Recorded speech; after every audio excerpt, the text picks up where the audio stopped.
Congress party AICC అధ్యక్షుడు మల్లికార్జున ఖర్గే హైదరాబాద్కు రాబోతున్నారు రేపు. సో ఎల్బీ స్టేడియంలో ప్రధానంగా తెలంగాణలో ఉన్నటువంటి గ్రామ అధ్యక్షుల సమ్మేళనం జరగబోతున్నది. ఈ సమ్మేళనంలో కొన్ని అంశాల గురించి ఖర్గే ప్రస్తావించేటువంటి ఛాన్స్ కనబడుతుంది. సో మాట్లాడదాం. తాజా రాజకీయాలతో పాటు రేపటి సభ గురించి కూడా మాట్లాడే ప్రయత్నం చేద్దాం. మనతో పాటు కాంగ్రెస్ పార్టీ నేత ఇందిరా శోభన్ గారు. సో శోభన్ గారు, రేపటి ప్రోగ్రాం ఎట్లుండబోతున్నది? గ్రామ అధ్యక్షుల సమ్మేళనం అనుకోవచ్చా? రేపటి దిశానిర్దేశం ఎట్లుండబోతున్నది? ఏర్పాట్లు ఎంతవరకు వచ్చినాయి? సో ఫస్ట్ ఆఫ్ ఆల్ దేశంలో జరుగుతున్నటువంటి భారతీయ జనతా పార్టీ చేసేటువంటి కాన్స్టిట్యూషన్ ఏ విధంగా తుంగల్లో తొక్కుతుంది, ప్రజల యొక్క హక్కులను ఏ విధంగా కాలరాస్తుంది, ఇలాంటి విషయాల పట్ల ఏఐసీసీ 6 నెలల క్రితమే ఈ కార్యక్రమాన్ని మొదలుపెట్టింది. జై భీమ్, జై సంవిధాన్, జై బాపు అనే కార్యక్రమాన్ని తీసుకుంది. సో ఈ కార్యక్రమాన్ని గ్రామ స్థాయి నుంచి మీనాక్షి నటరాజన్ వచ్చిన తర్వాత చాలా సీరియస్గా రాష్ట్ర వ్యాప్తంగా దేశవ్యాప్తంగా కూడా జరుగుతుంది. సో తెలంగాణ రాష్ట్రానికి సంబంధించినటువంటి గ్రామాల్లో చేసినటువంటి గ్రామ అధ్యక్షులు, మండల అధ్యక్షులు, జిల్లా అధ్యక్షులు, పార్టీలో ఉన్నటువంటి ముఖ్య నాయకులు, అలాగే ప్రభుత్వంలో ఉన్నటువంటి పెద్దలు అందరినీ కూడా ఇవాళ ఒకే వేదిక పైన ఖర్గే గారు తన యొక్క ముఖాముఖిన సో క్రింది స్థాయిలో ఏ విధంగా కార్యక్రమం ఉంది, వాళ్ళ యొక్క ఒపీనియన్, అలాగే ఇంకా మనం ఏం చేస్తే బాగుంటుంది, ఎలా చేస్తే బాగుంటుంది అనే దానికి సంబంధించి కూడా ఒక దిశానిర్దేశం చేయడం కోసం ఖర్గే గారు తన యొక్క ఇచ్చినటువంటి ఆదేశాల మేరకు ఈ మీటింగ్ రేపు మొదలు కాబోతుంది. సో ఇవాళ మధ్యాహ్నమే తను రాబోతున్నారు. దానికి సంబంధించి ఎల్బీ స్టేడియం అనేది వేదిక అయింది. సో ఎల్బీ స్టేడియం సంబంధించినటువంటి వర్షం రైనీ సీజన్ ఉంది కాబట్టి కొంచెం మనం ఆ జాగ్రత్తలు తీసుకోవాల్సినటువంటి అవసరం ఉంది. దాదాపు ఆల్మోస్ట్ ఆల్ అన్నీ పూర్తయినాయి. సో ఇంకా అక్కడక్కడ కొంచెం బురదగా అలా ఉన్నట్టు దగ్గరలో కూడా కొంత మన చెక్క పొట్టుగా లాకి సంబంధించినటువంటిది వేసినట్లయితే కొంచెం ఆ బురదలాగా ఉండకుండా నార్మల్ అవుతుందన్న దాంతో ఇందాకనే పీస్ ప్రెసిడెంట్ గారు చూసి కొన్ని డైరెక్షన్స్ కూడా ఇవ్వడం జరిగింది.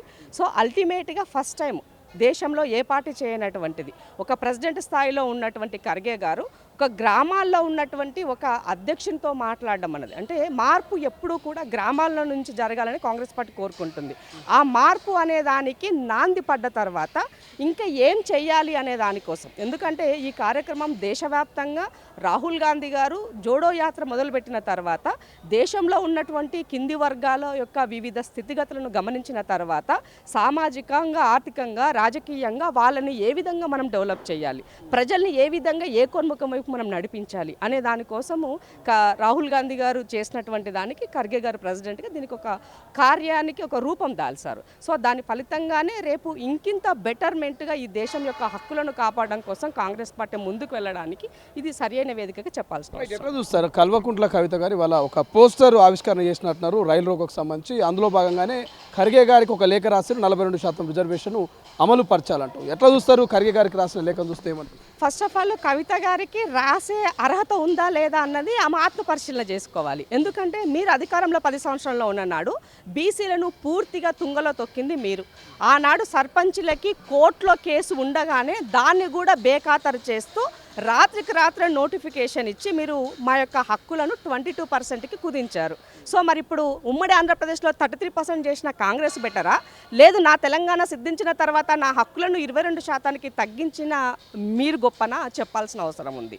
కాబట్టి ఏమంటారు, ఇంట్లో గెలవనమ్మా రచ్చల గెలుస్తుందని అడుగుతున్నాను నేను. నీ ఇంట్లోనే నువ్వు చక్కదిద్దుకోలేకపోయినావు, ఇవాళ మాకే మెసేజ్ ఇస్తావు, నువ్వు ఏం సజెస్ట్ చేస్తావు, నేను చేసి 10 మందికి చెప్తే నువ్వు ఒక ఆచరణలో ఉన్నదాన్ని అవుతావు. నువ్వు చేసిన తప్పులన్నింటి కూడా ఆ రోజు అధికారం ఉంది కాబట్టి సంపాదనలో తిరుగుతూ లిక్కర్ కేసు లాంటిలో ఉన్నటువంటి మీరు కూడా మాకు సజెషన్ చేసే పరిస్థితిలో ఉన్నారా? దట్టు మా ప్రెసిడెంట్ ఖర్గే గారికి రాసే అర్హత మీకున్నదా అసలు? ఫస్ట్ ఆఫ్ ఆల్ నీ స్టాండ్ ఏంటి? నీది పార్టీ స్టాండా లేదంటే నీ వ్యక్తిగత స్టాండా? అది చెప్పాల్సిన అవసరం ఉంది. వ్యక్తిగత స్టాండ్ కోసం అయితే ఎప్పుడూ కూడా ఎవరు స్పందించాల్సిన అవసరం లేదు. ఆమె నీ పార్టీ స్టాండ్ అయితే నీ పార్టీ నువ్వు కొన్ని ఆ పార్టీలో నువ్వు వర్కింగ్ ప్రెసిడెంట్వా, కొన్ని జనరల్ సెక్రటరీవా, నువ్వేంది నీ పార్టీలో? అసలు నువ్వు ఉన్నవా పార్టీలో? నీకు సభ్యత్వం ఉన్నదా? అది చెప్పు ఫస్ట్ సమాజానికి, తర్వాత మాకు ప్రశ్నలు సందిద్దు. కాబట్టి కేవలం ఆమె ఉనికి కోసం, లిక్కర్ యొక్క ఆ దాని నుంచి బయటపడడం కోసం, ఆ మరకలు తుడుచుకోవడం కోసం మాత్రమే ప్రజాక్షేత్రంలో నిత్యం ఎక్కడో ఒక దగ్గర ఈ రాష్ట్రంలో 33 మంది పిల్లలు, ఆ రోజు 30 మంది పిల్లలు, ఇంటర్మీడియట్ పిల్లలు చనిపోయినాడు, కొండగట్టులో యాక్సిడెంట్లో చనిపోయినాడు కూడా మీరు బయటకు రాలే. దిశ ఇన్సిడెంట్ లాంటి సమయంలో కూడా కనీసం వెళ్ళి వాళ్ళని కనీసం పరామర్శించలే. అలాంటి మీరు ఇవాళ బీసీల పట్ల, ఈ రాష్ట్ర ఆడబిడ్డల పట్ల, ఈ రాష్ట్రంలో చనిపోయినటువంటి కార్యకర్తల యొక్క వాళ్ళ కుటుంబ సభ్యుల పట్ల ఇలా మీరు ప్రేమ వెలకబోస్తున్నారంటే ఎవరు నమ్ముతారు? సో పక్కా ఫక్త్ పొలిటీషియన్గా ఆమె కవిత గారు ఆమె యొక్క స్వార్థ రాజకీయం కోసం ఇదంతా చేస్తుంది తప్ప ఎక్కడ ఆమెకి తెలంగాణ సమాజం అన్నా తెలంగాణ ప్రజలన్నా ఆమెకి ఎక్కడా కూడా ప్రేమ లేదన్నది సుస్పష్టం. ఇవాళ డబ్బులు దాచుకున్న డబ్బులు ఉన్నాయి. ఆ డబ్బుల ద్వారా బోనం ఎత్తితే 2,50,000. ఇవాళ ఇంకో దగ్గరికి మీటింగ్ పోతే 5 లక్షల రూపాయలు ముందు ప్యాకేజీ పంపి తర్వాత ఆమె యొక్క కార్యక్రమాలు మొదలు పెడుతుందని అందరూ మాట్లాడుకుంటున్నారు. ఇంతకన్నా ఆ గురించి ఎక్కువ చెప్పాల్సిన అవసరం లేదు. రైట్, ఎట్లా చూస్తారు తెలంగాణలో ఉన్నటువంటి నిరుద్యోగుల పాత్ర కాంగ్రెస్ పార్టీ అధికారంలో రావడానికి కొంత ఉన్నది ఖచ్చితంగా, ఎందుకంటే సకల జనులు కష్టపడితేనే కాంగ్రెస్ పార్టీ వచ్చింది. సో నిరుద్యోగ బస్సు యాత్ర కూడా చేసిన గతంలో ఈ పార్టీ నాయకులు ప్రధానంగా ఇతర నేతలంతా కూడా ఎట్లా ఈ నిరుద్యోగుల విషయంలో కాంగ్రెస్ పార్టీ న్యాయం చేసే దిశగా ఆలోచిస్తున్నదా? నిరుద్యోగులు రేపు సెక్రటరియట్ ముట్టడికి పోతున్నారు, బీఆర్ఎస్ నుంచి కూడా మద్దతు ఇస్తున్నామంటే హరీష్ రావు ప్రకటించారు. ఒక జనతా గ్యారేజ్గా తెలంగాణ భవన్ని మార్చినాము, ఖచ్చితంగా కొట్లాడతాం నిలబడతాం అంటారు నిరుద్యోగుల కోసం. ఎట్లా చూస్తారు? ఇప్పుడు ఆ 10 సంవత్సరాల అధికారంలో ఉన్నటువంటి హరీష్ రావు ప్రభుత్వంలో కీ రోల్ పొజిషన్లో షాడో సీఎం లెక్క బాబా మర్దులు పనిచేసిండ్రు. మరి ఎందుకు ఆనాడు నిరుద్యోగులు గుర్తురాలే? ఎందుకు ఇదే నిరుద్యోగులను లాఠీచార్జీ చేసినారు? ఎందుకు ఒక నిరుద్యోగి చనిపోయి ఒక లేఖ వస్తే ఆ లేఖను పట్టుకొని ఆమె లవ్ చేసి చచ్చిపోయిందని ఎందుకు మీరు ఇలాంటి స్టేట్మెంట్ చేశారు? ఇవన్నీ మీ పార్టీ చేసిందే కదా. మరి ఇవాళ నిరుద్యోగులు ఎక్కడి నుంచి యాదికి వచ్చినారు? అంటే మీ ఉద్యోగాలు ఊడగానే నిరుద్యోగులు యాదికి వచ్చినారా? కాబట్టి ఇది మాట్లాడితే కూడా దాంట్లో కొంత పస ఉండాలి. తెలంగాణ ఉద్యమంలో నిరుద్యోగులు మీకోసం ప్రాణాలు అర్పించినారు. తెలంగాణ వచ్చినాక కూడా ఉద్యోగాలు ఇస్తలేరని ప్రాణాలు అర్పించినారు. మరి ఇక్కడ అసలు దోషులు ఎవరు? అసలు ద్రోహులు ఎవరు? నమ్మక ద్రోహులు ఎవరు? ప్రజల్ని వంచింది ఎవరు? మోసం చేసింది ఎవరు? మీరు కాదా? మీ నలుగురు కాదా? కాబట్టి వాళ్ళ మీకు మాట్లాడే నైతిక హక్కు లేదు. అయినా రేవంత్ రెడ్డి గారు పిసిసి ప్రెసిడెంట్గా ఇచ్చిన మాట మేరకు ఈ రాష్ట్రంలో మేము వచ్చి 20 నెలల కాలంలో 60,000 పోస్టులు ఉద్యోగాలు చేస్తున్నారు. నోటిఫికేషన్స్ కాదు, ఉద్యోగాలు చేస్తున్నారు. పత్రాలు తీసుకొని ఉద్యోగాలు చేస్తున్నారు. ఇంకా నోటిఫికేషన్స్ ఇస్తాము, రెడీ అవుతున్నాయి. త్వరలోనే పంచాయతీకి సంబంధించినటువంటిది ఇంకో 10,000 ఉద్యోగాలు రాబోతున్నాయి. కాబట్టి నా సోదరులకు ఒకటే తెలియజేస్తున్నా, నా అక్క చెల్లెలకు నిరుద్యోగులకు మీ యొక్క సమయాన్ని వృధా చేయకండి. వాళ్ళ ఉద్యోగాలు రాజకీయ ఉద్యోగాలు ఊడిపోయినాయి కాబట్టి మీ దగ్గరకు వస్తున్నారు. కానీ వాళ్ళ మాట పట్టుకొని మీరు కనుక ధర్నాలు దీక్షలు అయిపోతే కేసుల పాలవుతారు, ఉద్యోగాలకు దూరం అవుతారు. తల్లిదండ్రులు కష్టపడి మిమ్మల్ని ఈ స్థాయికి ఇక్కడికి తీసుకొచ్చినటువంటి వాళ్ళకి ఇబ్బంది పడే పరిస్థితుల్లో వెళ్తారు. కాబట్టి దయచేసి అలాంటివి చేయకండి. చదువుకోండి, నోటిఫికేషన్స్ త్వరలోనే వస్తాయి. ఉద్యోగాలు వచ్చే వరకు ప్రభుత్వ ఉద్యోగాలకు ప్రభుత్వము ప్రణాళిక రచిస్తుంది. ప్రభుత్వ ఉద్యోగాలు ఇవ్వలేనటువంటి వాళ్ళని స్కిల్డ్గా ఎలా తయారు చేయాలి, వాళ్ళని ఎంటర్ప్రినర్గా ఎట్లా తయారు చేయాలని ప్రభుత్వం ఒక ప్రణాళిక చేసింది. సో దాని ప్రకారంగా మీరు మూవ్ అవుతే చాలా సంతోషం. ఎందుకంటే ఇవాళ ఎట్ ఏ టైం ఏది కూడా రాత్రికి రాత్రే జరగదు. ప్రతి దానికి కూడా ఒక ప్రణాళికబద్ధంగా ముందుకెళ్తాం. ఇంకా చిన్న ఎగ్జాంపుల్ మీకు ఇస్తా. ఈ రాష్ట్రంలో ఇవాళ మెడికల్ కాలేజీలకి సంబంధించినటువంటి పెద్ద ఎత్తున 23 కాలేజీలు తెచ్చినామని చెప్తున్నారు. 23 కాలేజీలు మెడికల్ కాలేజ్ చేస్తే కేవలం పేపర్లో మాత్రమే పేరు ఇచ్చారు.